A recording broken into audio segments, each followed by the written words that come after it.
설교를 준비하면서 좀 우스운 유머스러운 그러한 글이 있어가지고 한번 여러분에게 말씀을 드리려고 합니다. 태초에 하나님께서 이제 첫 사람 아담을 만드시기 위해서 이제 흙으로 빚으시고 또 해서 아름답게 아담을 만드셨습니다. 그런 다음에 이제 아담에서부터 이제 여자를 만들기 위해서 아담을 잠재우시고 그리고 갈비뼈 하나를 딱 빼내는 순간 아담을 측은하게 바라보시면서 뭐라고 얘기하셨을까요? 성경에는 안 나오지만 아마 이런 마음을 가지셨다 이런 글이 있었는데요. 이렇게 얘기합니다. 쯧쯧쯧 아담아 푹 자거라. 오늘이 내가 푹 잘 수 있는 마지막 날이 될 것이다 라고 이야기를 했답니다. 여기에는 유머스러운 표현이 들어가 있죠. 왜냐하면 내일부터는 누가 같이 항상 따라다녀야 돼요? 여자가 아담 곁에 항상 따라야 되니까 너 마음대로 살 수 없고 또 여자가 너한테 뭐라고 얘기도 하고 바가지도 긁을 수 있고 그러니까 오늘이 너가 푹 잘 수 있는 마지막 날이야 라는 그런 이야기가 참 제 마음을 좀 우습게 만들었습니다. 물론 성경에는 나오지 않는 내용입니다. 참 이 남자와 여자 이 전 세계의 인구의 반반이거든요. 지금 80억 명인데 남자 40억 명 정도, 여자 40억 명, 거의 약간의 뭐 차이는 있겠지만 반반입니다. 그러니까 숫자상으로 보면은 남녀가 어떻게 보면은 서로 대립을 하고 있는 것처럼 느껴지기도 하지만 하나님께서는 절대로 남자와 여자를 대립하고 경쟁하는 관계로 창조하지 않으셨습니다. 오히려 상호 협력하고 보완해주고 또 나중에 서로를 완성시켜주는 관계로 창조하여 주신 것이죠. 또한 하나님께서 천지를 창조하실 때에 창조 날짜마다 첫째 날이다, 둘째 날, 다섯째 날 때까지는 다 하셨던 말씀이 보시기에 좋았더라. 그리고 여자와 남자를 창조하시는 여섯째 날에 뭐라고 얘기했을까요? 창세기 1장 30절 보면은 보시기에 심히 좋았더라. 그러면 여러분 하나님께서 우리를 만드셨을 때에 바라보신 그 바라봄으로 남자와 여자 또 인간인 우리가 서로를 심히 좋은 존재, 심히 좋은 작품, 걸작품으로 서로를 바라보시기를 간절히 축원합니다. 그런데 이렇게 걸작품인 남자 여자가 만나서 한 가정을 이룬다면은 더 가장 완전하고 가장 완벽하고 행복해야 될 가정을 꾸려야 될 거 아니겠습니까? 그런데 여러분 실제로 살아보니까 여기 살고 계시는 분들도 있고 또 지금 앞으로 살아야 될 우리 청년들도 있고 하는데 어때요? 현실의 가정과 현실의 부부는 정말 우리가 제가 이렇게 말씀드린 대로 가장 완벽하고 가장 완전하고 가장 온전한 그러한 존재들일까요? 그렇지 않은 경우를 많이 보게 되는 것이죠. 그럼 왜 그럴까? 분명히 가정을 이루는 핵심이 되는 남편과 아내에게 무엇인가 문제가 있다는 사실을 발견하게 되는 것입니다. 그래서 저는 오늘 건강하고 행복한 부부가 되기 위해서는 어떻게 하나님께서 말씀하시고 계시는가를 세 가지로 오늘 본문을 통해서 말씀을 드리고자 하는 것입니다. 첫 번째 같이 읽겠습니다. 건강하고 행복한 부부는 자신의 배우자를 최고로 여깁니다. 네, 오늘 본문 23절을 보니까 이렇게 말씀하고 계십니다. 아담이 이르되 이는 내 뼈 중에 뼈요 살 중에 살이라. 이것을 남자에게서 취하였은즉 여자라 부른다. 즉 여자라고 하는 그 이름의 정체는 남자에게서 취하여 만들어진 존재라는 것이죠. 뭐 여성분들이 이 표현을 좋아하든 싫어하든 간에 상관이 없이 제가 무슨 여성분들을 폄하하려고 하려고 하는 의도는 전혀 없이 그냥 성경적인 말씀을 여러분에게 말씀을 드리는 것입니다. 지금 우리 사회는 어쨌든 남녀 평등 거기에 더 나아가서 여성 상위 시대에 여성들이 더 많은 사회에 진출을 하면서 역할이 많아지는 사회는 분명한 것입니다. 그렇기 때문에 이런 말 혹시 여러분 아직도 남성분들 이런 생각을 하고 있다면 어떨까요? 남자는 여자보다 우월하다. 여자는 남자보다 열등하다. 어때요, 여러분? 이거 진짜예요? 가짜입니까? 옳은 얘기입니까? 이거 그런 얘기입니까? 만약에 지금도 이런 생각을 가지고 사시고 계신다면 안 됩니다. 여성분들도 이런 생각 가지면 안 되시고 남성분들은 더더욱 안 됩니다. 세상이 바뀌었습니다. 이런 사상을 갖고 이런 생각을 갖고 살았던 시대도 우리 역사에는 있었습니다. 그러나 지금 우리 시대는 이러한 생각을 가져서는 안 된다는 것이죠. 특별히 우리가 하나님을 믿는 주님의 백성이라면 더더욱 그래서는 안 되는 것이죠. 왜냐하면 하나님은 남자 여자를 무슨 주종의 관계로 어느 한쪽은 우성이고 어느 한쪽은 열성으로 이렇게 만들어 놓지 않으셨다는 것입니다. 하나님께서 인간 남자 여자를 비교의 대상으로 만들지 않으시고 서로에게 꼭 필요한 존재로 만드셨다는 사실을 기억하시기를 간절히 바랍니다. 자, 여기서 문제가 하나 여러분에 나가는데요. 하나님께서 여자를 만드셨을 때 남자를 잠재우고 남자의 갈비뼈 하나를 취해서 여자를 만드셨다 그랬잖아요. 그죠?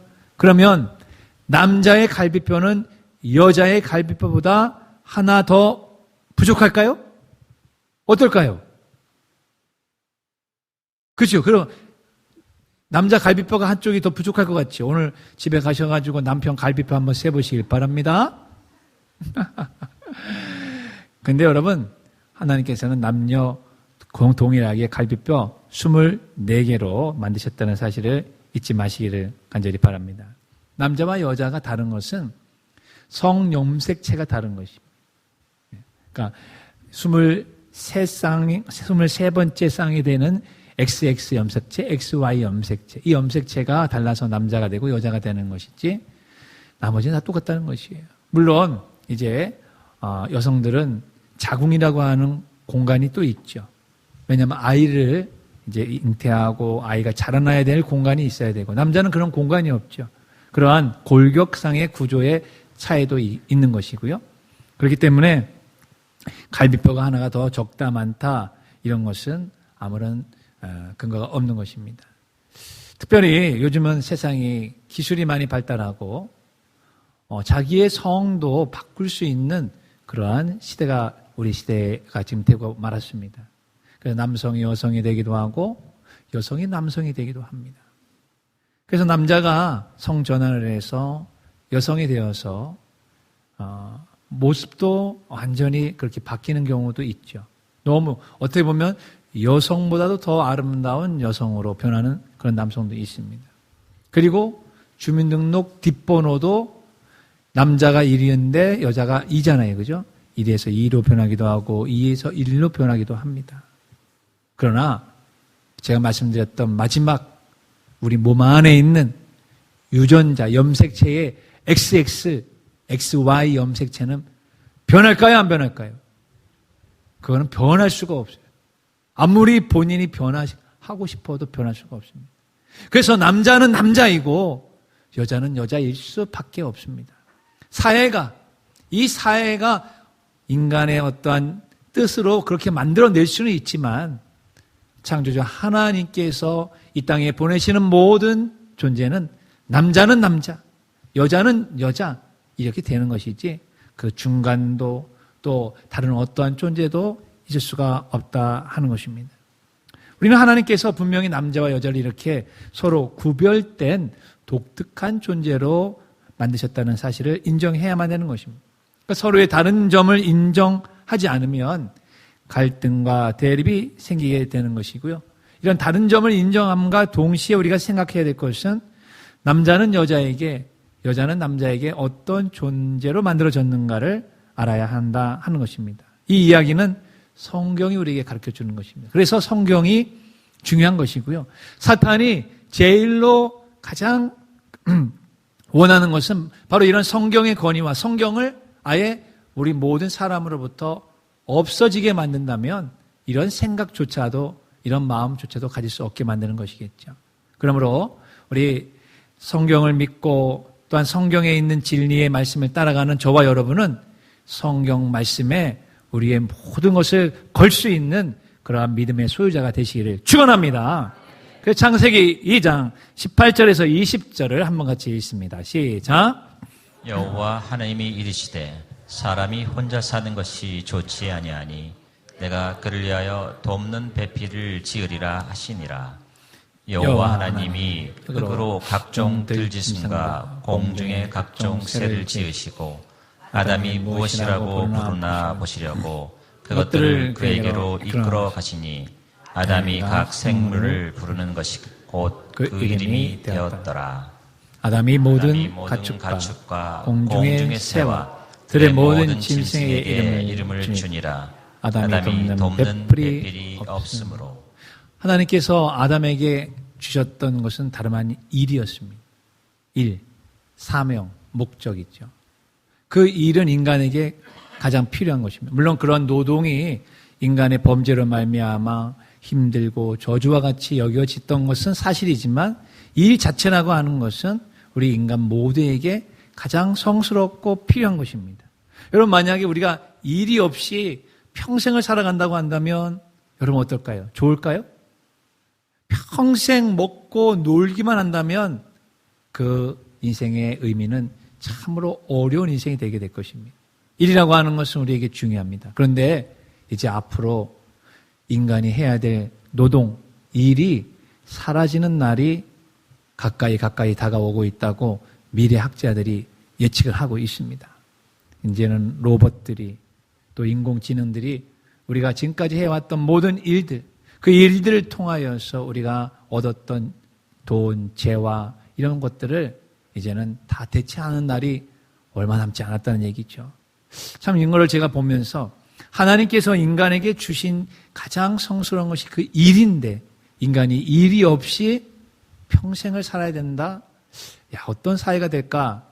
참으로 좀 염려가 되기도 한다 하는 것이죠. 아무튼 이 아담에게 하나님께서 주신 것은 모든 동식물들의 이름을 지어라.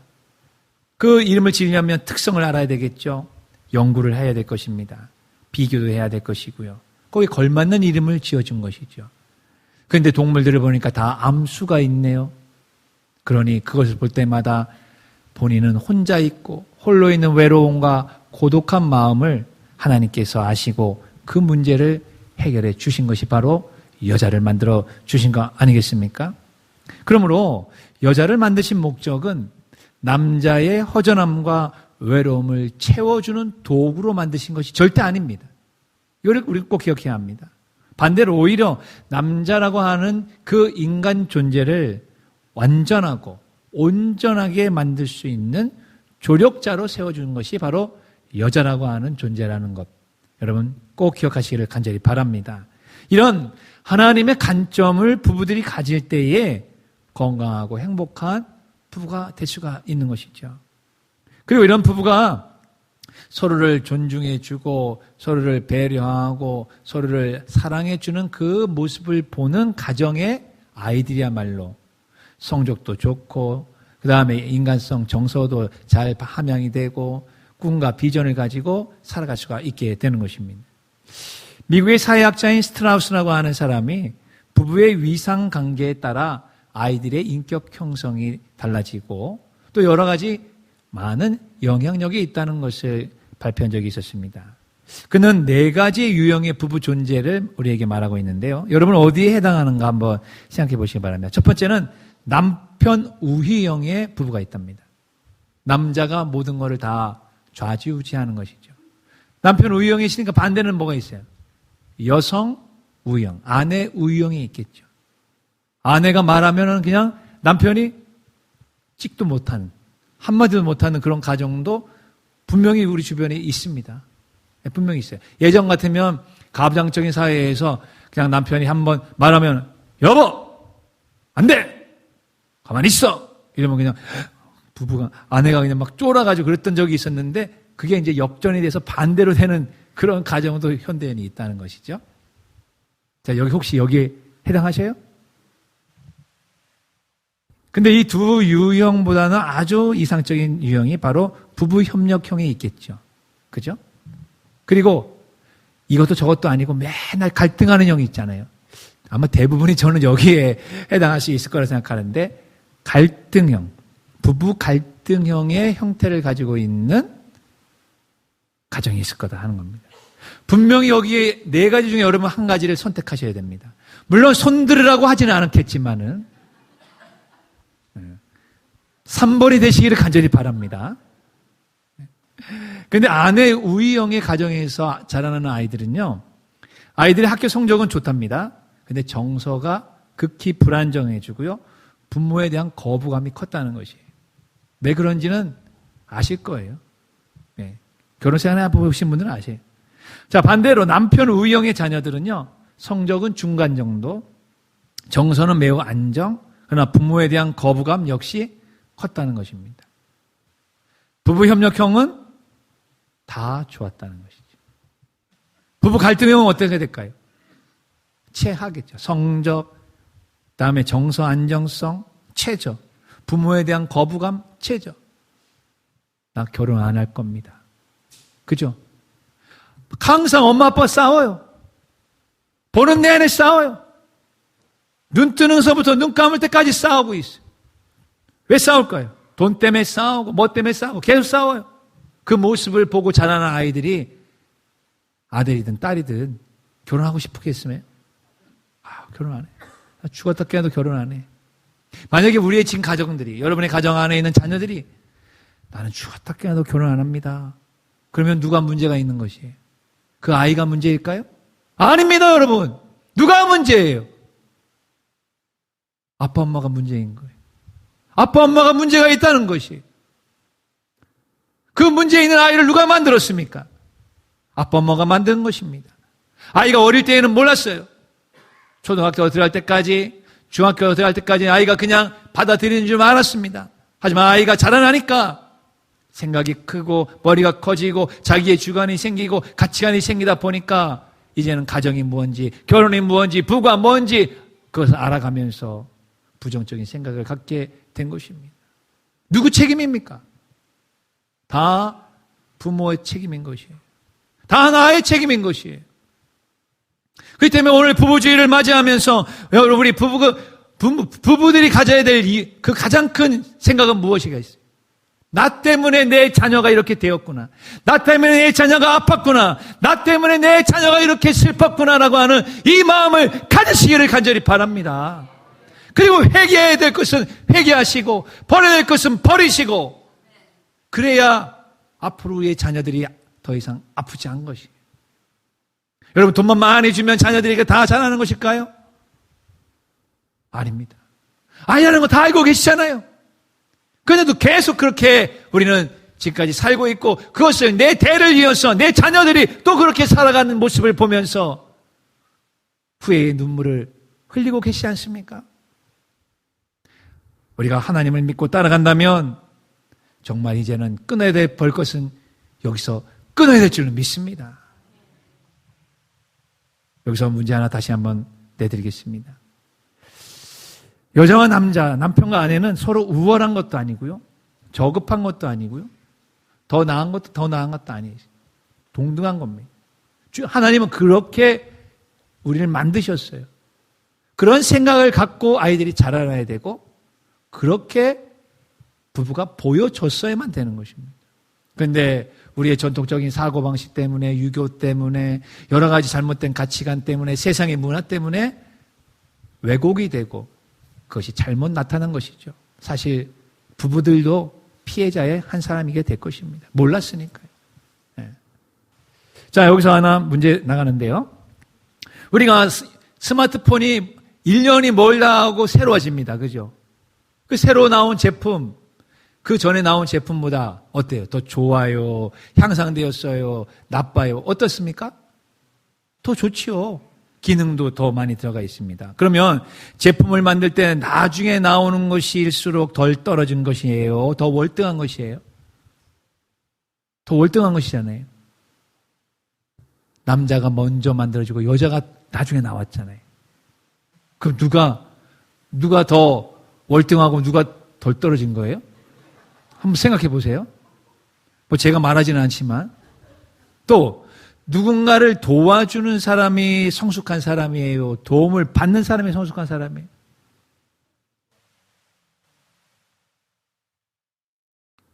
여자 남자 도와주라고 만드셨다면요, 하나님께서.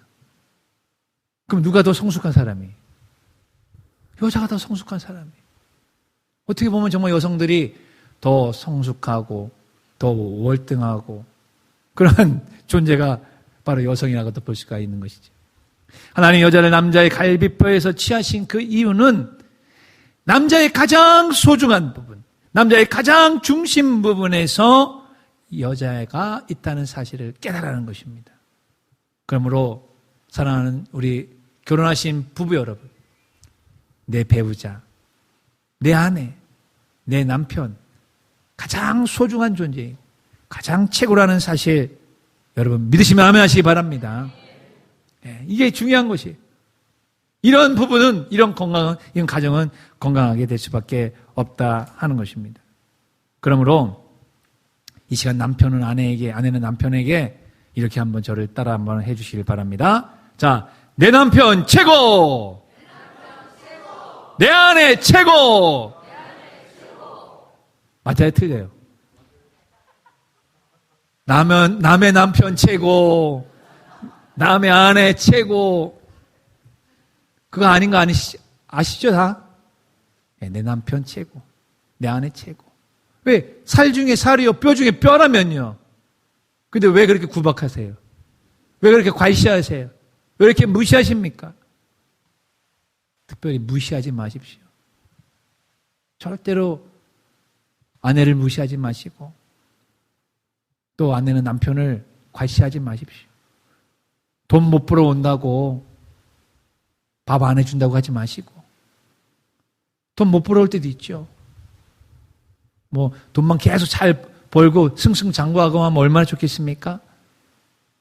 돈과 상관이 없이, 그 어떤 환경과 상관없이 항상 내 남편 최고, 내 아내 최고가 되는 이 가정이 되고 부부가 되면 그 안에서 태어난 자녀들, 자라나는 자녀들은요 가장 행복하고 가장 건강하고 공부 잘하는 아이들이 반드시 될 줄로 믿습니다. 네, 두 번째 같이 읽겠습니다. 건강하고 행복한 부부는 언제나 하나입니다. 오늘 본문 24절을 보면은 이러므로 남자가 부모를 떠나 그의 아내와 합하여 둘이 한 몸을 이룰지니라. 이렇게 되어 있어요. 한 몸, 하나라는 것이에요. 왜 결혼을 하는가? 그리고 결혼할 때는 뭔가가 중요한 결혼해야 될 동기들이 있지 않겠습니까? 일본의 한 잡지에 통계가 있는데요. 이게 이제 미국, 영국, 프랑스, 일본, 우리나라 이제 청년들을 대상으로 해가지고 부부가 결혼해서 부부가 될 때 가장 고려해야 될 게 뭔가를 이제 물어봤답니다. 그랬더니만 우리나라만 빼고 다 4개국의 청년들이 부부의 인생관이 좀 같아야 됩니다. 이렇게 얘기를 했다는 거예요. 이게 첫 번째라는 거예요. 근데 우리나라 청년들은 뭐가 첫 번째였다는 것이에요? 경제적인 안정이 첫 번째입니다. 그 다음에 같은 인생관은 두 번째였고, 즉 우리나라 청년들은 뭐가 최고예요? 돈. 이게 바로 지금 오늘 우리 시대를 관통하고 있는 큰 흐름이라 볼 수가 있게 되는 것이죠. 적어도 우리가 돈, 아름다움, 뭐 처가의 백그라운드나 아니면 시댁의 어떠한 뭐 지위나 이런 것들이 결혼의 필수 조건이 아니라는 사실은 다 알고 있지만 그래도 이왕이면 다홍심하라고 그것을 좋아하고 원하는 것만은 사실인 것입니다. 하지만 이거 이해해도 적어도 3가지는 같은 것이 있어야만 행복한 부부가 될 수 있는 것이죠. 그것이 3가지가 뭘까요? 같은 취미, 아니면 같은 인생관, 같은 신앙. 요 큰 것들이 같이 공유될 때에 이것은 부부를 행복하게 할 수가 있다는 것. 부부의 접착제가 되는 것입니다. 특별히 우리 그리스도인들은 이 중에서 뭐가 가장 먼저 얘기해야 돼요? 같은 취미가 첫 번째예요? 같이 낚시 가는 거? 아니면 같이 여행 다니는 거? 이것보다는 그리스도인에게 가장 첫 번째는 뭐예요? 같은 신앙인 것이죠. 같은 신앙. 즉 성경을 믿는 신앙, 예수님에 대한 신앙, 예수님의 가르침과 교훈에 대한 같이 반응하는 신앙, 물질에 대한 성경이 말씀하고 있는 신앙, 헌금에 대한 신앙, 사람에 대한 신앙, 이거 다 같이 해야 되죠. 아이를 가르치는 교육에 대한 신앙, 이것도 다 같은 공감대를 가질 때에 그 가정은 행복해질 수가 있는 것입니다. 그렇지 않으면 여기서부터 금이 가면 항상 갈등형 부부가 될 수밖에 없게 되는 것입니다. 갈등형 부부에는 갈등형 자녀가 당연히 나오게 되어져 있어요. 그리고 그런 갈등형 자녀들은 사회에 나와서도 갈등 구조 속에서 계속 헤맬 수밖에 없게 되는 것입니다. 예수 그리스도에 대한 이 믿음이 절대적으로 같아질 수 있는 부부의 신앙관이 먼저 같아지시기를 주의 이름으로 축원합니다. 그러는 곳에는 의심이 들어올 틈바구니가 없게 되는 것이에요. 부부의 하나됨을 깨뜨리는 가장 강력한 적이 있다면 그것은 단연코 의심과 폭력이 될 것입니다. 의심과 폭력. 돈 때문에 의심합니다. 또한 일하러 나갔다고 하는 일 때문에도 의심합니다. 시댁과 처가의 미묘한 갈등 때문에 의심하고 폭력을 행사합니다. 여기서 폭력이라고 하니까 그냥 물리적인 것만 생각하면 안 됩니다. 물리적인 폭행, 언어적인 폭언, 또 하나가 있죠. 아예 무관심해요. 남편과 아내에게 아예 무관심한 거. 그러니까 너는 너대로 살아, 나는 나대로 살아. 이것도 여기에 해당이 될 수가 있는 것이죠. 부부가 서로를 의심의 눈초리로 바라본다면 그 가정에는 실금이 가고 말 것입니다.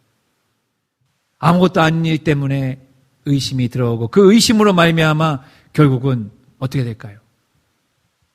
불행이 오는 경우도 있다 하는 것입니다. 설교를 준비하다 보니까 이런 이야기를 알게 되었습니다. 행복하게 사는 젊은 부부가 있었습니다. 어느 날 남편이 퇴근길에 버스 정류장을 지나가다가 같은 사무실 여직원을 보았습니다.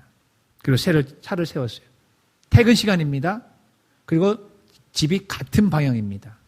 같은 사무실에 있는 여직원이에요. 여러분 같으면 어떻게 하겠어요? 그냥 같이 같이 가자고 이렇게 충분히 이야기할 수 있겠죠. 또 마음이 따뜻한 사람, 오지랖이 좀 넓은 사람, 뭐 이런 사람들 같으면 더더욱 그렇게 할 수 있을 것입니다. 그래서 이제 직원이 탔습니다. 근데 공교롭게도 그 장면을 그 남편의 아내가 되는 친구가 본 거예요. 참, 남편의 아내의 친구가 본 겁니다. 그 여자가 본 거죠. 그리고 나서 전화를 했어요. 전화를 딱 해가지고, 아무개야, 먼저 얘기하다가, 네 남편 말이야, 간수 잘해야 되겠더라. 오늘 보니까 네 남편 옆에 아가씨를 태우고 가더라. 그 아가씨가 누구 아가씨인지도 모르고, 술집 아가씨인지, 아니면 어디 아가씨인지, 같은 직원의 아가씨, 이건 모르고 그냥 얘기를 했겠죠. 그러니까 그거를 들은 이 아내가 어떻게 됐을까요? 집에 이제 남편이 들어봤습니다.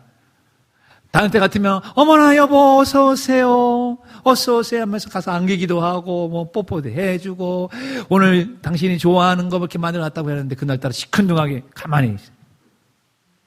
여보 나 왔어? 아무 대답도 안 하는 거예요. 왔으면 왔지. 막 이러면서 대답하는 거예요. 이상하잖아요. 그죠? 이거 이상한데? 근데 말은 안 하는 거예요. 퉁퉁거리고 밥 저기 했으니까 밥 먹으라고 얘기하고 휙 돌아서 자기 침대 가가지고 그냥 누워만 있는 거예요.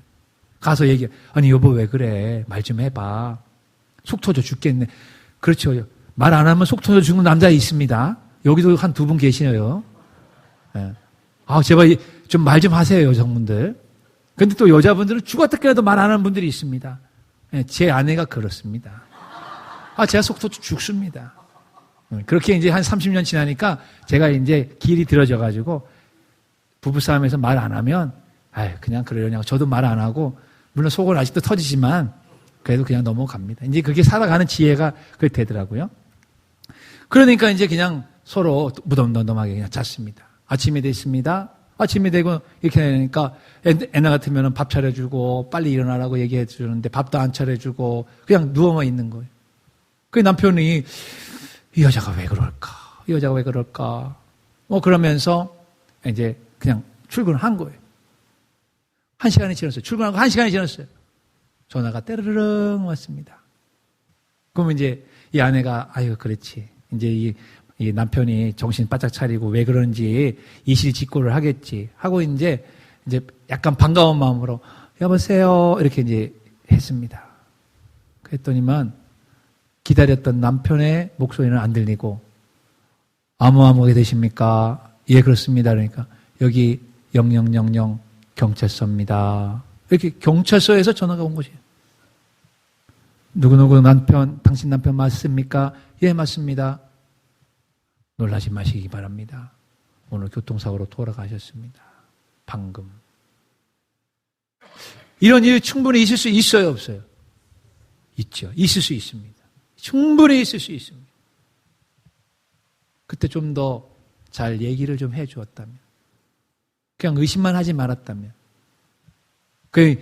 여러분, 요즘은 스마트폰이 있고 CCTV가 있기 때문에 어디를 가서 아무렇게나 행동할 수가 있어요, 없어요?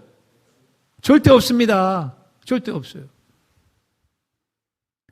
심지어는 외국에 나가서도 아무도 안 보겠지 하고 거기서 담배 한 대 딱 피우고 있는데 거기서 누군가 나를 지금 보고 있는 거예요.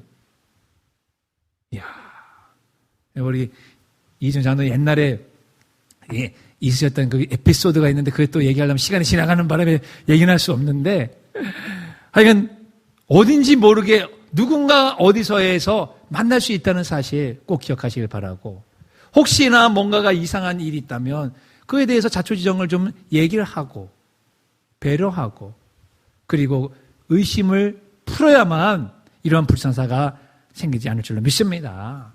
행복한 부부 생활은 의심하지 않고 서로 믿어주는 것입니다. 참아주는 것입니다. 이해하고 존중해주는 것입니다. 그래서 고린도서 13장 4절 이하의 그 고린도서 13장의 사랑장의 사랑은 뭐라고 얘기합니까? 같이 읽습니다. 사랑은 시작. 사랑은 오래 참고 사랑은 온유하며 시기하지 아니하며 사랑은 자랑하지 아니하며 교만하지 아니하며 물에 행항치 아니하며 자기의 유익을 구하지 아니하며 성내지 아니하며 악한 것을 생각하지 아니하며 불의를 기뻐하지 아니하며 진리와 함께 기뻐하고 모든 것을 참으며 모든 것을 견디느니라. 이러한 부부가 되시기를 축원합니다. 마지막 세 번째 같이 있습니다. 건강하고 행복한 부부는 서로에게 부끄러움이 없어야 합니다. 오늘 보면 25절은 보면 아담과 그의 아내 두 사람이 벌거벗었으나, 여러분 사람이 벌거벗고 있으면 사실 어느 시점이 되면, 아이가 자라서 어느 시점이 되면 그것이 부끄럽고 창피하다는 사실을 누구나 다 압니다. 그런데 성인 남녀가 두 사람이 벌거벗었는데 부끄러워하지 아니하니라. 바로 부부가 이런 존재라 하는 것이죠. 그런데 오늘날 우리들이 즐겨보는 대중매체들, 다양한 매체들 속에는 이런 가정의 행복, 평안, 이러한 주자보다는 불륜이나 이혼이라고 하는 주제를 여과 없이 그냥 내보내고 있는 것도 사실인 것입니다. 근데 더 큰 문제는 우리가 이제는 너무나 이런 유형의 드라마나 아니면은 뭐 웹툰, 소설, 영화들을 많이 보았는지라 거기에 우리 스스로가 이제는 무덤덤해지게 되었다는 것이에요. 그래서 목사님 뭐 그런 게 뭐가 어때서요? 다들 그렇게 살아가는데 이러할 정도로 우리의 생각이 너무 옅어져 있다는 것도 사실인 것입니다. 그래서 왜 그럴까 설교를 준비하면서 한번 곰곰이 생각해 봤어요. 그래서 제 나름대로는 두 가지의 이유를 발견했는데, 그것은 첫 번째가 우리가 약속을 너무나도 잘 깨트리고 약속을 소중히 여기지 않는구나, 이거를 하나 알게 된 것이고요. 두 번째는 그냥 결혼이라고 하는 것은 단순하게 나이 드니까 뭐 돈이 있고 없고에 따라서 그냥 혼자 사는 거 힘드니까 그냥 해야 된다 하는 세상적인 결혼관 때문에 그렇게 되는 것인가, 이렇게 생각하게 된 것입니다. 여러분, 결혼이란 무엇일까요? 오늘 우리 일부 예배 때 청년들과 또한 우리 중고등학생들에게 물어봤어요. 결혼이란 뭘까? 부부가 뭘까? 물어봤습니다. 여러분에게 결혼이란 뭘까요? 부부가 뭘까요? 이제는 살아보셨잖아요. 지금 5년 차도 되고 10년 차도 되고 30년, 40년 차가 되었어요. 결혼은 무엇이고 부부는 무엇일까요? 살아보니까 그냥 경륜에서 나오는 것도 있겠지만 결혼을 만드시고 부부를 만드신 하나님이 제정하시는 그 결혼의 정의는 무엇일까? 같이 읽어보겠습니다. 시작. 결혼은 하나님께서 인간을 만드시고 제정하신 제도이며 가장 작지만 소중한 공동체인 가정을 꾸리는 거룩한 약속에서 출발하는 거예요. 믿으십니까? 이런 생각이 정말 내 마음속에 가득 차에 계십니까? 그러나 작금의 현실은 그렇지 않은 것이 사실입니다. 왜 그렇게 되었을까? 돈 때문에, 또한 배우자의 외도 때문에, 성격 차이 때문에, 또 폭행과 폭언 때문에, 남녀 성에 대한 세상의 변화, 옛 전통적 가치관의 붕괴 때문에 여러 가지 이유가 분명히 있을 것입니다. 그러나 신앙인으로서 또한 그리스도인으로서 절대로 간과하지 말아야 될 한 가지 사실. 그것은 무엇이냐? 가정을 파괴하려는 사탄의 치밀한 계획이 뒤에 도사리고 있다는 것입니다. 이걸 놓치면 안 된다는 것이에요. 여러 가지 이유가 분명히 있는 건 사실이에요. 하지만 그 뒤에서 그거를 계속해서 부채질하고 있는 게 사탄이라고 하는 사실을 잊어서는 안 된다는 것입니다. 그리고 사탄은 그러한 자기의 그러한 계략들을, 대중 매체들을 이용해서 우리에게 점점 깊이 영향력을 끼치고 있는 것입니다. 예전에 TV를 바보 상자라고 얘기했습니다. 그러나 지금은 TV 보고 있는 사람은 그렇게 많지 않아요. 스마트폰 보고 있죠. 여러분 하루에 스마트폰 몇 시간 보고 계십니까? 유튜브 몇 시간 보십니까? 하루에. 거기에 보면 딱 나오잖아요. 그죠? 몇 시간 봤다. 한 달에 몇 시간 봤다. 딱 나옵니다. 아마 보통 하루에 1시간 이상씩은 볼 것입니다. 쇼츠라고 하는 거 한 15초짜리지만 그 15초를 여러분 100편을 보십시오. 그럼 몇 분이 됩니까? 15초 곱하기 10, 150초. 1시간이 그냥 넘어가 버립니다. 그러니 거기에 영향을 안 받을 수가 없게 되는 것입니다. 그래서 저는 TV가 옛날엔 바보 상자라고 얘기하는데 이 바보 상자의 차원을 뛰어넘어서 파괴 상자가 되어버렸다. 이렇게 제가 한번 생각을 해보았습니다. 그럼 무엇을 파괴하는 것일까? 우리가 그런 스마트폰에 있는 많은 다양한 모든 것들을 보면서 얻는 것도 있지만 잃은 것도 있는데 무엇이 파괴되고 있는 것일까? 인간의 순수한 마음이 파괴됩니다. 고결한 마음이 파괴됩니다. 거룩한 신앙이 파괴되고 또한 하나님에 대한 맹세와 약속이 파괴됩니다. 대신에 재미와 쾌락을 던져주고 있는 사탄의 교묘한 그 술책에 우리도 모르게 빠져 들어가고 있다는 것이죠. 여러분 그곳에서 벗어나시길 바랍니다. 그곳에서 조심하시길 간절히 바랍니다. 스마트폰에 이상한 웹 깔지 마시고 이상한 교제하려고 하지 마시고 행복한 부부는 자신의 남편, 자신의 아내 이외에 다른 어떠한 성적인 대상도 탐내지 않는다는 사실을 꼭 기억하시길 간절히 바랍니다. 이제 말씀을 정리합니다. 벌거벗고 있어도 부끄럽기는커녕 아름다운 존재, 그것은 결혼한 부부밖에는 없습니다. 결혼한 부부 이외에 남녀가 벌거벗고 있다, 그러면 그건 부끄러워질 수밖에 없는 것이죠. 그죠? 그것은 예수를 안 믿어도 그건 동일한 것입니다. 오직 성경은 우리에게 결혼해서 부부가 되었을 때에만 벌거벗고도 부끄러움이 없는 사람이 되는 그런 존재가 된다라고 말씀하고 있는 것이 바로 나의 배우자입니다. 서로를 알아갈수록 더욱 빛나는 존재, 나의 남편, 나의 아내가 되는 것입니다. 벌거벗고 육신의 말초적인 쾌락만을 가져다 주는 것, 그것이 바로 불륜이며 불륜의 끝은 파멸뿐입니다. 텔레비전도 그거를 그리고 있어요. 시나리오가 다 그걸 그리고 있는데도 불구하고 우리가 막장 드라마라고 하는 것을 여러분이 보면서도 거기에서 일종의 뭔가에 이게 또 짜릿함을 느끼는 분들도 계시더라고요. 여러분 그 당사자가 되어서는 절대로 아니 되는 것입니다. 불륜 속엔 기쁨도 환희도 만족도 행복도 없습니다. 오직 쓰디쓴 후회와 지워지지 않는 깊은 상처만 남기고 우리의 인생과 가정을 산산조각이 낸다는 것을 꼭 기억하시기를 간절히 바랍니다. 건강하고 행복한 부부, 그것은 주님이 우리에게 원하시는 가장 이상적인 것이고 하나님이 원하시는 소망인 것입니다. 그런 건강한 행복한 부부가 되기 위해서는 배우자가 뭐라고요? 나의 최고다. 이것을 여기시기 바라고, 두 번째는 언제나 우리는 하나이다는 사실 잊지 마시고 의심이 들어와서 분열시키지 말게끔 여러분 하시고, 맨 마지막에는 서로가 서로에게 부끄러움이 없는 그런 존재가 되시기를 주님의 이름으로 축원합니다.